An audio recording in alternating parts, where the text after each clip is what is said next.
Rio São Francisco. Essas águas nascem na Serra da Canastra, em Minas Gerais, banham 5 estados brasileiros e depois de percorrer 2.863 quilômetros de extensão, chegam ao Oceano Atlântico. Toda essa magnitude e beleza chamaram a atenção do imperador do Brasil, Dom Pedro II, que em 1852 autorizou uma expedição para avaliar a navegabilidade desse rio. O responsável por essa missão foi o engenheiro civil Henrique Guilherme Fernando Halfeld. A viagem começou em 1852 e foi concluída em 1854. Halfeld, além de documentar aspectos fluviais do Rio São Francisco, fez ainda um relato das comunidades por onde a comitiva passava. As informações foram publicadas em 1860 no Atlas e Relatório concernente à exploração do Rio São Francisco. Segundo o relatório, nesse período de 1852 a 1854, Juazeiro tinha aproximadamente 330 residências, uma casa da Câmara com uma cadeia em anexo e a igreja de Nossa Senhora das Grotas, conhecida hoje como a Catedral da cidade. Ainda de acordo com o relatório, a população de Juazeiro era de 4.938 habitantes, sendo 4.213 pessoas livres e 732 escravos. Talvez esse possa ser o primeiro apontamento da existência de escravos em Juazeiro. Durante essa longa viagem, o engenheiro passou pelos estados de Minas Gerais, Bahia, Pernambuco, Alagoas e Sergipe, diversas cidades e localidades, entre elas a comunidade de Alagadiço.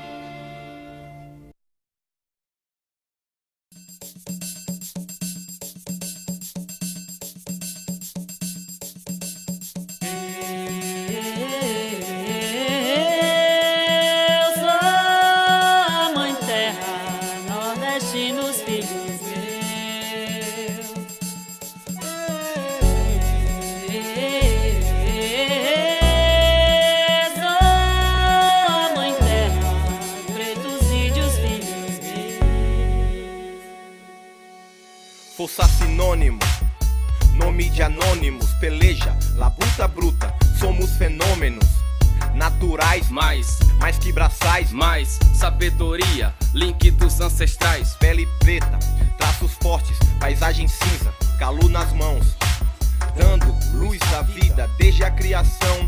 História que cativa, inteligência nata, estratégia da caatinga. Acumulamos o necessário, sem ambição, falta d'água. Vão-se as folhas, a vida não, semiárido. Filho da mãe África, é a cara da Bahia. Olha nossos mapas, somos resistência, resiliência. Nem o Abapuru capta a nossa essência. Gibão, nossa armadura, força na cantiga, pele rasgada no mato, é desapercebida. No toque do tambor, tamburetes e pandeiros, afro-nordestinos, índios brasileiros em nossos braços, a força criadora. Somos muito mais que coordenação motora.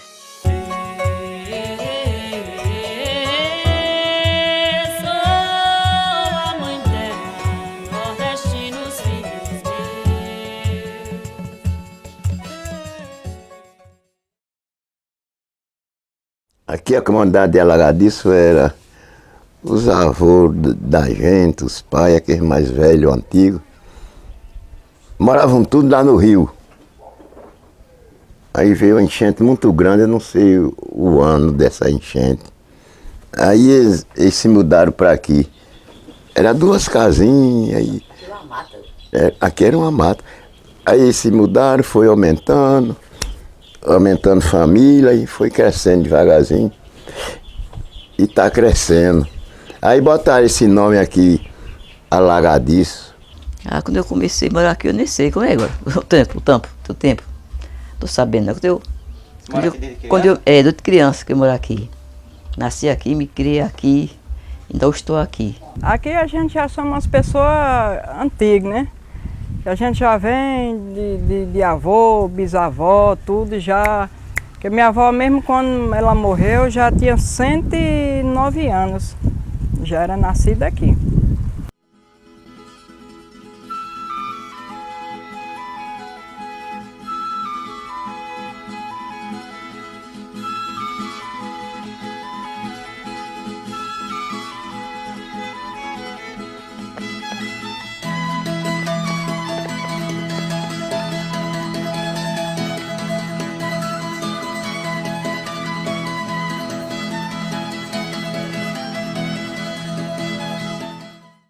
Aí venderam o pedaço de terra aí, já não era dele, já tinha mais uns 2 compradores. Aí já tinha os filhos da gente, né, para fazer as casas, foram marcar o terreno lá, mais distante um pouquinho. Botaram os piquetes, quando botaram os piquetes aí ele veio, arrancou. Aí passou o trator, aí disse que ali não fazia, não tinha como fazer casa ali, que ali era dele. Aí não tivemos como fazer, né? Aí a pessoa se sente um pouco, aliás, triste, né? Porque já que é da gente, né? Outro de fora vem, aí marca e diz que é dele, né? Que já está registrado e ali não tem que ninguém meter mais a cara, não pode fazer mais. Aí a pessoa se sente uma pessoa muito, aliás, para baixo, né? Porque no lugar da gente, né? A pessoa fica muito triste. Sobre a questão da minha irmã, ela marcou o terreno dela com os piquetes, né? Aí o homem que falou que aquela terra ali era dele, só que a gente agora, como somos quilombos, né? Hoje aquela terra é nossa, só que para ele não é, essa questão para ele não é, isso não é verdade para ele. Aí ele pegou, mandou o funcionário dele tirar aqueles piquetes, formou uma estrada lá, fez uma estrada para ele. Sim, no meio da terra da gente. A gente não tem como fazer, né? Tem que ter uma coisa que prove que aquele terreno é nosso. E ele pegou e fez uma estrada. O terreno ali é um corredor. No meu ponto de vista, ali é da comunidade. Aí o senhor da roça disse que era dele, eu disse que não era. Aí meu menino foi e marcou o terreno do outro lado da caixa e ele foi implicar com meu menino. Aí se desentenderam, nesse dia eu estava até para a roça, quando eu cheguei estava com uma confusão armada. Eu fui conversar com ele, eu disse, você não viu eu marcando o terreno, você não foi dar palpite? Ainda foi lá dar palpite, dividir a casa, como era, como deveria ser. Então, você não falou nada quando eu cavei o alicerce, quando eu enchi o alicerce, você não falou nada. Por que agora você veio falar? Ah, porque Marcelo veio me desacatar, me ameaçar, ele não me ameaçou. Simplesmente ele disse que aqui não era seu, porque onde meu ponto de vista, só a roça é da cerca para dentro. Tanto um lado como o outro. Como é que ele lhe desacatou? Ele disse, não vai fazer mais casa aí não. E minha casa já é em ponto de madeira. Faltava fazer as empenas para botar as telhas. Aí ele disse que ia dar parte de mim. Aí eu pensei que fosse só conversa mesmo. Ele foi e deu parte de mim e de meu menino. O delegado foi, me intimou, seu Grigo até foi comigo nesse dia, o presidente. E aí ele perguntou se eu ia parar, o delegado. Eu disse, não vou parar não, que lá não é dele. Ele disse que a senhora invadiu a roça dele. Eu não invadi, que eu não arrombei a cerca dele. Onde eu estou fazendo minha casa é um corredor, onde todo mundo tem casa. Como é que é dele? Aí ele disse que era dele, aí o delegado foi e caminhou para o juiz, doutor Cristiano. Então, o doutor Cristiano foi, ouviu a gente e perguntou se ele tinha documento da terra. Ele disse que tinha, só que no momento ele não andava com ele. Aí ficou dele levar esses documentos ao doutor Cristiano e nunca foi lá. E aí mandou derrubar a minha casa e me deu R$3.000. Dizendo que era por os materiais que eu tinha botado em cima da casa. E o resto eu tirei, o resto do material. Me senti humilhada, arrasada. Parece que tiraram um pedaço do meu coração e destruíram. Porque era meu sonho fazer minha casa lá para eu botar meu pontinho de comércio, que aqui onde eu estou não dá para fazer. Porque é uma casa em cima da outra Não tem como fazer, não tem espaço. E lá não, dava o espaço, o quadro que eu tirei, o quadrado que eu tirei lá, dava justamente para me fazer. Minha casa e meu ponto. Depois que esqueciam que essa roça, é que tá, pelos piquetes do povo botar para fazer a casa, ele derruba a casa, passa o trator por cima das casas que tá fazendo. Era quem cuidava, quem era presidente da associação, quando era um pouco queria derrubar, fazer cerca aqui, que eu não pôr a roça, que fazia cerca na porta. Aí ela e fulou ali, a mãe de Cida, foi para Juazeiro buscar, e veio em terra, veio igreja, e veio um sindicato. Que agora a gente tem que provar que aqui é nossa terra, somos quilombola, né? A gente tem que botar esse alagadiço para frente. O povo quilombola é pobre, né? É pobre. E preto. E preto, então, nós estamos satisfeitos. Nós não somos brancos, somos preto mesmo. Pobre? E pobre, é.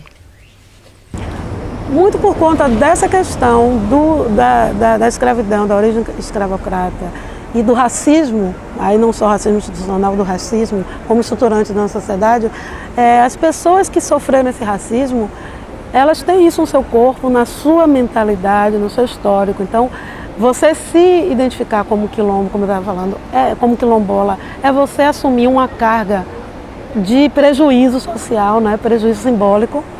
E no conflito, a comunidade vai com toda essa bagagem, né? Os indivíduos da comunidade, eles são fragilizados por esse elemento racista. Então, se uma pessoa chega num lugar e diz que é dono e que tem um título, que tem um documento, aquelas pessoas que estão ali há muito tempo, que o Estado brasileiro, além de não ter construído políticas afirmativas, lá atrás, hoje eu acho que já avançou bastante, mas de não ter, no dia seguinte à abolição, as pessoas estavam lá sem nenhuma política construída para que isso realmente se consolidasse, além de não construir construiu leis contra, para que as comunidades, os ex-escravos não tivessem acesso a nenhum direito, né? E o direito de propriedade era um dos principais. Então, nos conflitos, a comunidade já entra fragilizada pelo seu histórico construído simbolicamente. Então,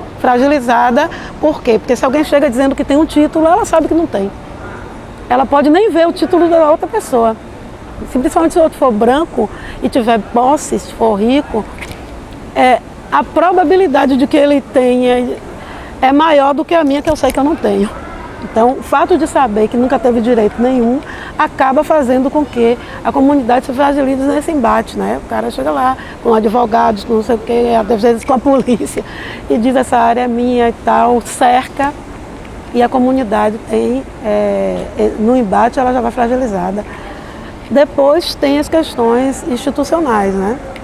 Então, a Fundação Cultural Palmares, por exemplo, é responsável por dar todo o aparato e suporte legal, apoio, acompanhamento às comunidades que iniciam o processo de regularização. Justamente por quê? Porque sabe que nesse processo de regularização, quem está ao redor ali, se achando proprietário, donos das terras, que não quer abrir mão, vai para cima das comunidades, né? Muitas vezes com ameaças e muitas vezes até chegando às vias de fato, né? A gente vê que ultimamente, depois do golpe, várias pessoas de comunidades quilombolas, lideranças, foram mortas e vêm sendo mortas. Existe um órgão hoje que ele é competente, ele é um órgão que ele é responsável diretamente na questão de titularização de terra, com a questão de conflitos fundiários, é o INCRA. A Palmares, ele entra nessa questão de acompanhar os processos. Então, quando existe uma questão sobre titulação de terra, sobre conflito fundiário, a Palmares ela também é participativa, mas sabendo que o órgão competente é o INCRA. A partir do momento que ela abre o processo, que é o primeiro passo, é abrir o processo, né? Depois de se auto-identificar, abre o processo. Depois tem a produção do relatório antropológico, que é um documento fundamental para toda essa regularização fundiária, onde vai estar todo o contexto da comunidade, desde quando ela chegou até os dias atuais. E aí que é a produção do RTID, que é o Relatório Técnico de Identificação e Delimitação desse território. E que dentro dele tem várias outras etapas. Logo após tem a portaria de reconhecimento, né? Após essa portaria de reconhecimento tem um decreto, que é de interesse social. Depois tem a desintrusão, que é onde a comunidade vai dizer se tem pessoas ou não, que se consideram ou não quilombolas, que contribuem para aquela regularização, para todo aquele processo, elas vão sair ou não daquele lugar. E tem a titulação, né? E assim, todo esse processo, ele leva um tempo. Se a gente for olhar, aqui na região a gente só tem uma comunidade, na SR 29, no Médio São Francisco, que está titularizada, né? E essa comunidade está titularizada parcialmente, que é a Conceição das Crioulas, que fica localizada em Salgueiro. Então para você ter uma ideia, tem mais de 10 anos, né? Tem mais de 10 anos que a comunidade luta, que a comunidade quer todo o seu território, mas está parcialmente titulado. Bom, a Palmares ela entra ouvindo as lideranças, né, sabendo todo o cenário que está ocorrendo, e a gente, através de relatório, através de parecer, a gente manifesta o INCRA. Então a gente é um órgão que acompanha, não só acompanha, mas manifesta também o INCRA através daquela situação, daquele cenário que a comunidade se encontra.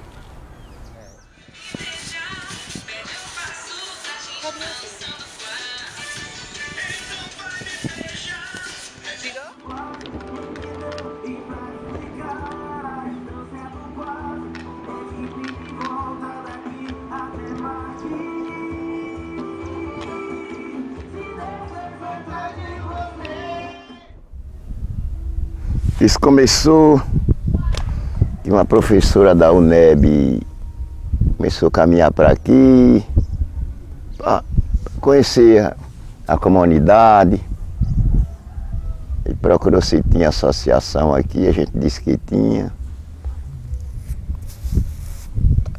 Procurou quem era o presidente da associação, eu falei para ela que era eu. Ela mandou eu fazer uma reunião com o pessoal, se o pessoal aceitava. Que na verdade o pessoal aqui dessa comunidade tudo é negro mesmo.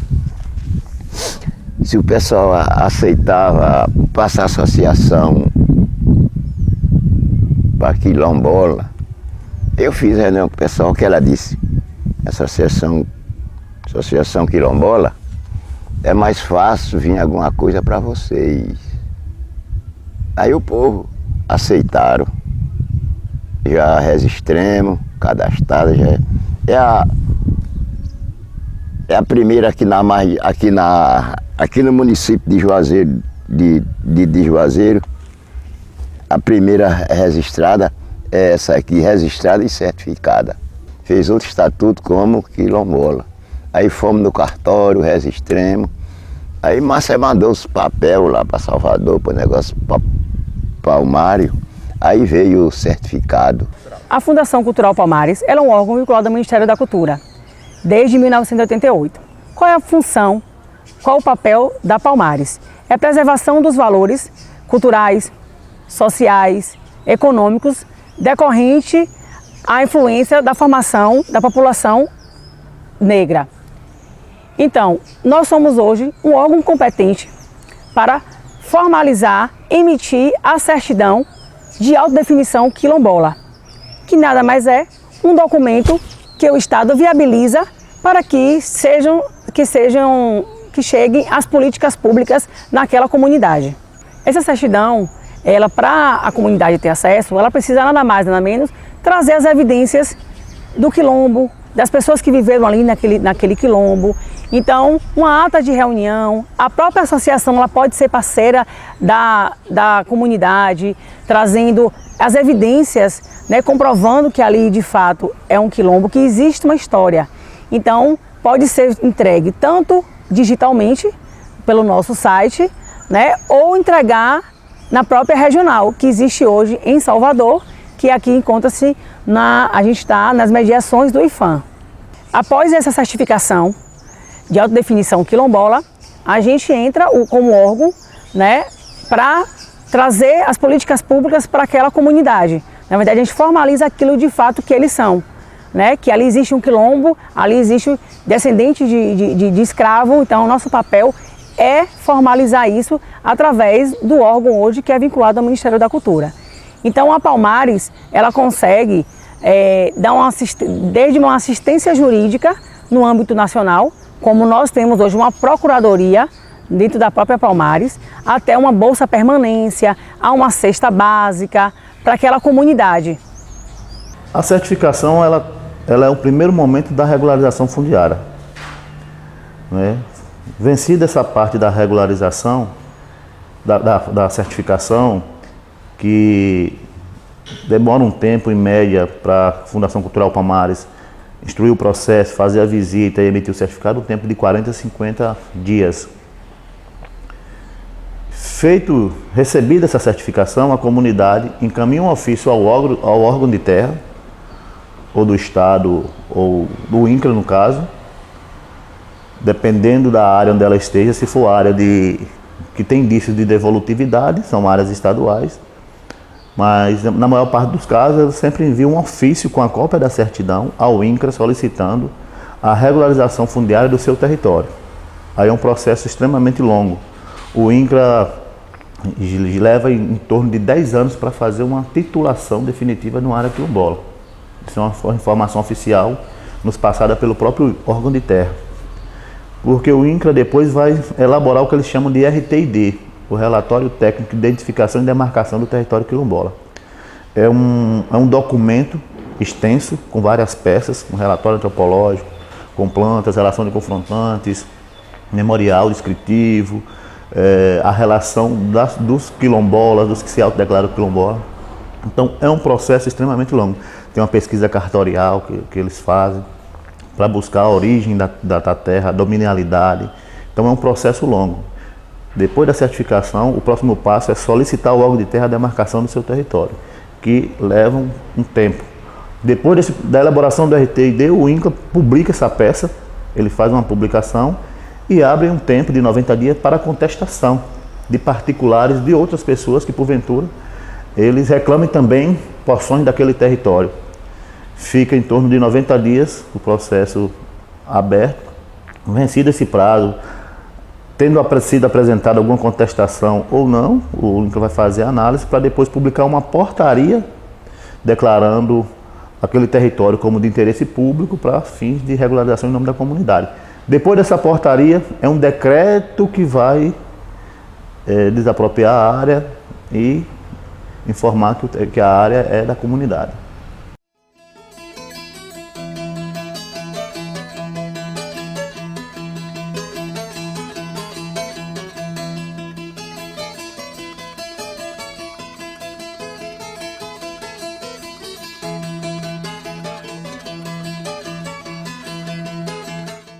O que mais falta na comunidade? Uma escola, o saneamento, uma caixa d'água, um posto de saúde, calçamento que não tem. Para você, o que mais precisa aqui na comunidade de Alagadiço? O que mais falta? É água para todos. E precisa muito, que a gente não tem água tratada, né? Que a água vem direto do rio. A gente improvisou praticamente uma caixa d'água para nós todos. A gente precisa muito de água para todos. E também em questão das terras, né? Que para a gente ter água para todos, a gente precisa tratar primeiro em questão das terras. Que a gente não tem lugar para botar os canos para água para todos. Se você precisar de uma consulta, precisar de um médico. Tem que ir na Lagoa do Salitre. Tem que ir 1h da manhã ou 2 para poder pegar a ficha, porque senão não pega. Péssima, a gente tem que ir no local vizinho ao nosso povoado, né? Aí pra gente marcar uma consulta lá, a gente tem que ir 2 horas. Da madrugada? Da madrugada, ou mais, né? Que é muito difícil. Tem muita gente que vai até 1 hora para ver se acha uma vaga pra gente. Que é muito difícil. Políticas não tem muito, por exemplo, uma coisa mais desenvolvida em termos de políticas de saúde, né? Mas existem algumas políticas para a população negra que essas políticas alcançam, né, as comunidades quilombolas. Políticas de desenvolvimento social, que também são políticas que são mais abrangentes, né? Então, elas estão desde a identificação dessas comunidades e em todos os programas, né? Que é uma coisa importante, das comunidades serem identificadas como tal, serem reconhecidas. E eu acho que assim, a questão da terra é a questão principal. Ao meu ver, pela experiência que eu tenho lutando com comunidades quilombolas, a terra, porque a terra é uma questão que supera e ultrapassa esse entendimento mais comum da terra como propriedade, né? A terra, para a comunidade quilombola, é território. Então, ela passa pela questão da identidade, a identificação dessa comunidade, a sua forma de viver, seus laços afetivos, históricos. Então, a terra, ela, de certa forma, ela aglutina várias características do que é ser uma comunidade quilombola. Então, assegurar a posse da terra, mais do que o acesso, porque a maioria das comunidades quilombolas estão no seu território há muitos anos. Algumas poucas foram deslocadas por algum motivo muito imperativo, mas a maioria está ali naquele lugar há muito tempo. E você me pergunta sobre as dificuldades, existem algumas dificuldades muito sérias, né? A respeito de como essas comunidades se organizam para acessar. Porque a gente tem uma questão aí que é a questão da origem das comunidades, né? Da escravidão, que é uma coisa que macula estruturalmente o nosso país. E o racismo institucional é algo que realmente atrapalha a vida das comunidades negras no Brasil de forma radical, né? Desde a base da educação, do nascimento, da produção, da forma de sustentação, até aquelas questões mais simbólicas, de autodefinição, de reconhecimento daquela identidade. Ninguém quer assumir que é uma pessoa social, um indivíduo, um agente social que é desvalorizado socialmente. Então, essa questão da identidade, ela está lá na base dessa constituição do reconhecimento. E mesmo quando a comunidade se auto-reconhece como quilombola, muita coisa que foi construída socialmente para desvalorizar essa comunidade está arraigada, né? Então, eu acho que esse daí é um problema sério. O racismo institucional é outro problema para o acesso. Quer dizer, o Estado eu acho que o Estado não conseguiu até hoje constituir um aparato que responda às leis que o próprio Estado consegue passar para as comunidades. Então você adquire direitos e não consolida esses direitos.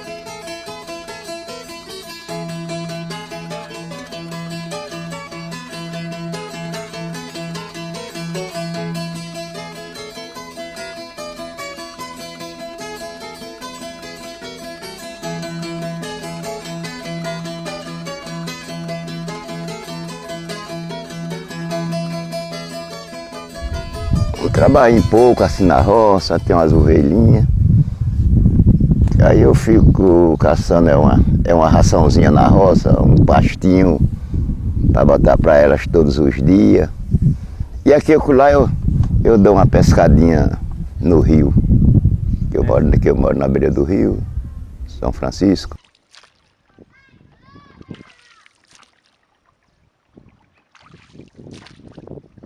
O senhor já recebeu algum tipo de assistência técnica de alguém do governo, assim, veterinário? Não.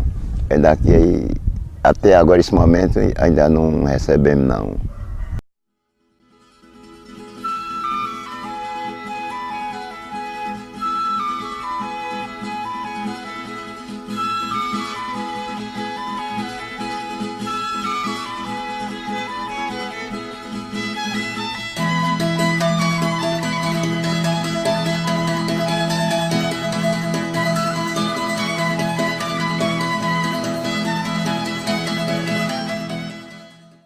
Você tem alguma religião? Tem alguma religião aqui na comunidade?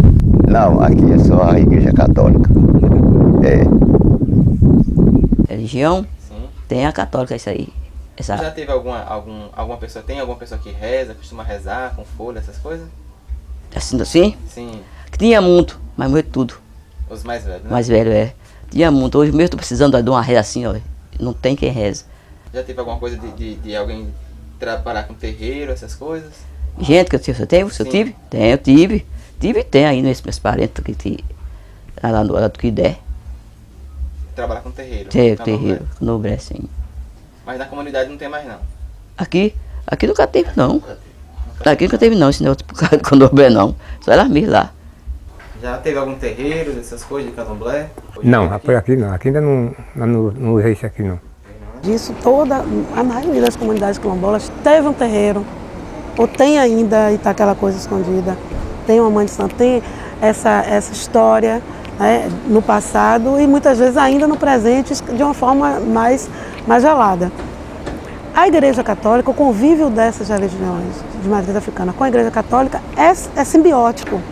É um convívio muito assim, aquele do colonizador, né? Então aquela coisa colonial de discriminação da religião, mas de vitalidade dela. Então assim, essa religião de matriz afro-brasileira, essas religiões estão lá no início da história fortemente, inclusive conglomeram, ajudam a fortalecer as identidades e tal.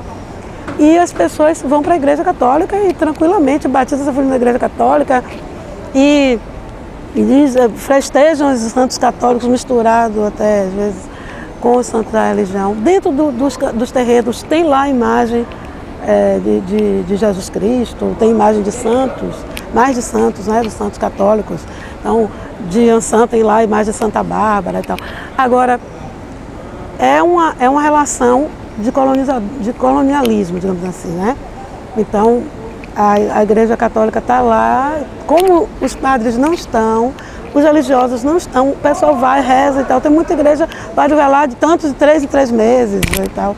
Não tem a presença forte daquele personagem que representa a igreja.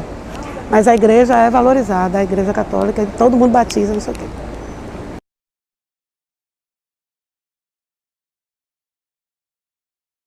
O povo cantava, tirava o reis, do reis, aí ia sambar. Ia bater numa cadeira, um triângulo, um pandeiro. Aí o povo tocava sambar. Ela queima, essa casa de palha. Ela queima, essa casa de palha.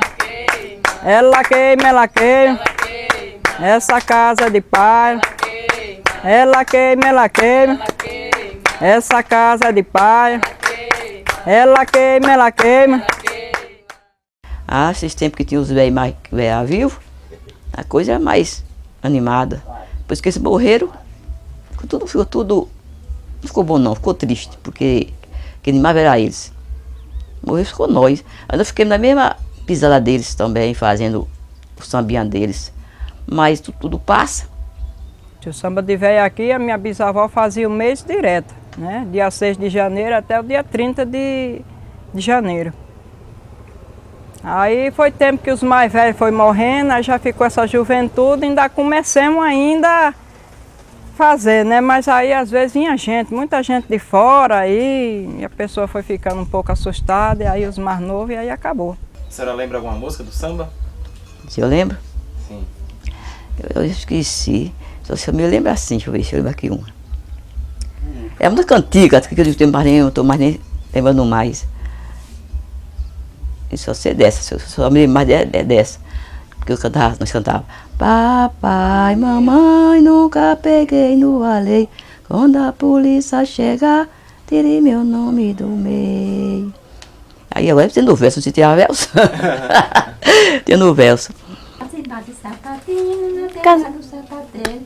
Assim bate meus olhos quando vê rapaz solteiro. Papai, mamãe, nunca peguei no alheio. Quando a polícia chegar, tirei meu nome do meio.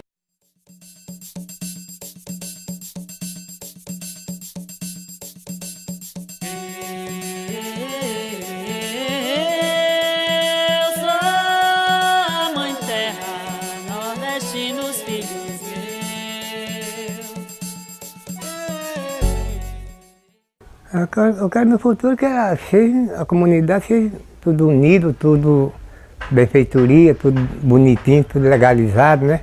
Tenho muita fé em Deus que eu vejo isso tudo resolvido. Eu posso até não fazer minha casa lá mais, mas eu tenho muita fé em Deus que é dele perder essa questão. Eu quero ver ela feliz e toda bonita, direitinho, toda composta aí, bonitinho, de todo, tanta coisa aí para alegar as pessoas. Quero ver ela feliz.